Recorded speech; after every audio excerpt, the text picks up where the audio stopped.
Vous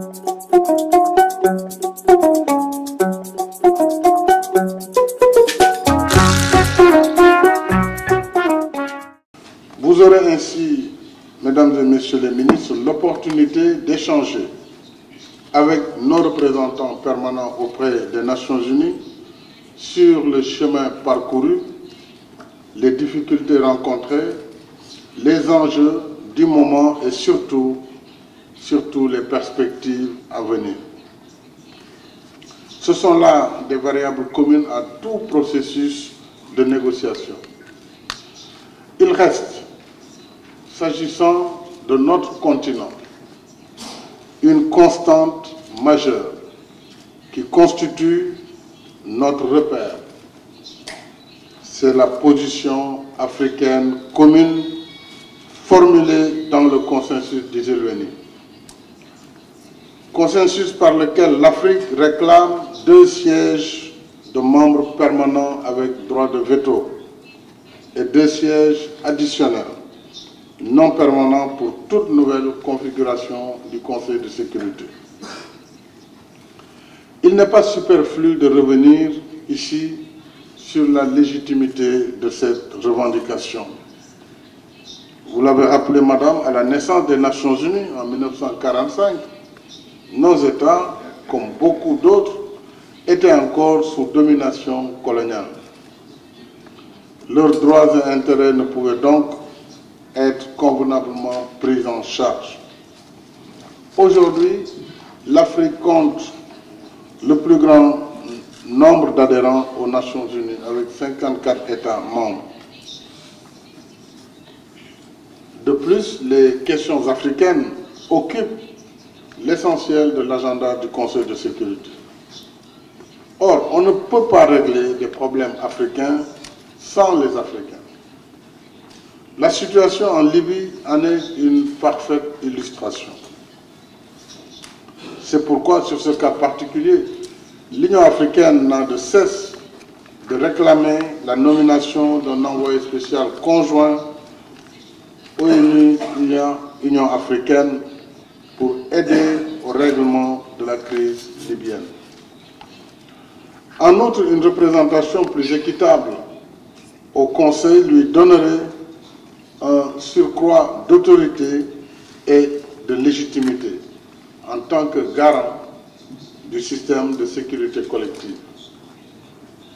Il est donc juste et légitime de rendre le Conseil de sécurité des Nations Unies plus inclusif dans sa composition et plus démocratique dans son fonctionnement pour une meilleure gouvernance mondiale. Voilà, pour le rappel, les enjeux de la réforme pour l'Afrique. Ils sont de taille et c'est tout le sens du consensus d'Isilweni. Ce consensus, faut-il le rappeler, a été formulé par le sommet de l'Union africaine, qui est donc la seule instance habilitée à le modifier. D'où la nécessité pour le C10 de poursuivre son mandat en veillant à la solidarité, à la cohésion et à la discipline de groupe.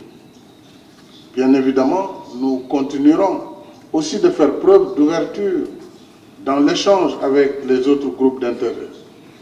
C'est la dynamique même de la négociation qui le veut. En même temps, il nous faudra éviter toute initiative ou démarche de nature à fragiliser l'unité et la cohésion du groupe africain. Il est important que le groupe continue d'insister sur la nécessité de préserver l'inclusion et la transparence dans le processus de négociation au sein du groupe de travail de l'Assemblée.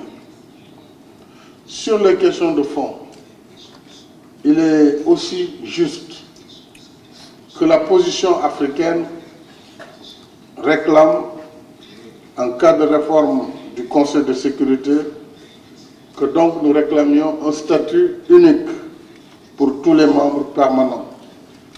Ce qui veut dire que les nouveaux membres permanents devront être investis des mêmes prérogatives que les anciens, notamment en ce qui concerne le droit de veto. Autrement, l'approche dite intermédiaire ou transitoire conduirait à une composition hybride du Conseil, entre membres permanents dotés du droit de veto, membres permanents sans droit de veto et membres non permanents également dépourvus de ce droit. Ceci donnerait une image quelque peu désordonnée du Conseil. Voilà les quelques réflexions que je voulais soumettre à votre rencontre, en remerciant tous les pays membres de notre comité pour leur contribution à la promotion et à la défense du consensus d'Isylveni. Au nom du président du comité et de mes collègues des pays membres, je vous exhorte à garder le même élan de solidarité et de cohésion dans les négociations à venir. Je déclare maintenant ouverte la réunion ministérielle du comité de 10 de l'Union africaine sur la réforme du Conseil de sécurité. Je vous présente mes meilleurs vœux pour l'année 2020 et souhaite plein succès à vos travaux. Je vous remercie de votre attention.